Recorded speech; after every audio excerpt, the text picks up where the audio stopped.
Le Notre Père n'est pas seulement une prière, c'est aussi un manifeste, un programme de vie qui concerne tous les hommes, parce qu'il concerne l'homme.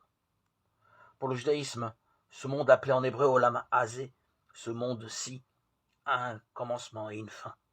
Il est l'antichambre d'un autre monde, Olam Abba, le monde futur, ou littéralement le monde qui vient, monde dont parlent les prophètes et le Christ.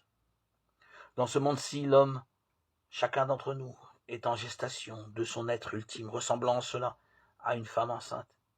Et de même qu'on ne saurait juger l'enfant à naître à son état embryonnaire d'après une échographie, de même nous ne pouvons commettre l'erreur de croire que la manière dont nous existons est notre être définitif, alors que nous sommes en cours d'enfantement de notre être ultime. Nous avons à devenir des hommes faits à l'image et à la ressemblance de Dieu, autrement dit des hommes divinisés. Dieu s'est humanisé dans l'homme en le créant à sa ressemblance, pour que l'homme se divinise en incarnant dans sa chair cette ressemblance. Lorsque Dieu révèle son nom à Moïse au buisson ardent, il lui dit « Je suis qui je suis, et je serai avec toi ». Ce nom divin, l'homme le porte en ses entrailles. Il est la présence de Dieu en devenir en lui au cours de la mise au monde. Le Notre Père n'est donc pas uniquement la prière d'un croyant qui appartiendrait à une religion donnée. C'est une manière d'être homme, d'être au monde, dans les trois modalités relationnelles qui fondent tout être humain. Relation à soi, à l'autre et à la transcendance.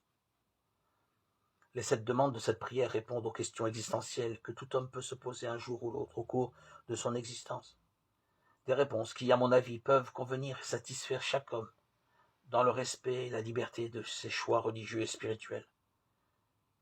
Car aucune référence à une religion particulière n'y figure.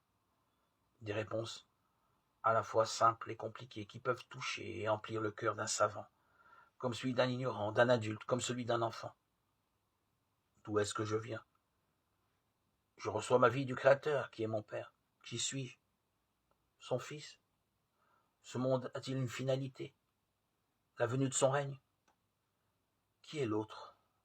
Mon frère? Quelle est ma vocation?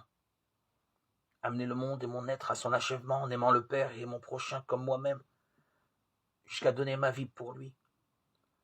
Ces 7 demandes nous enseignent tout à la fois comment transformer notre être pour faire de lui un fils du Père et un frère. Comment passer de l'image à la ressemblance, du 7e jour au 8e jour, de l'existence à la vie éternelle. Comment nous humaniser pour nous diviniser.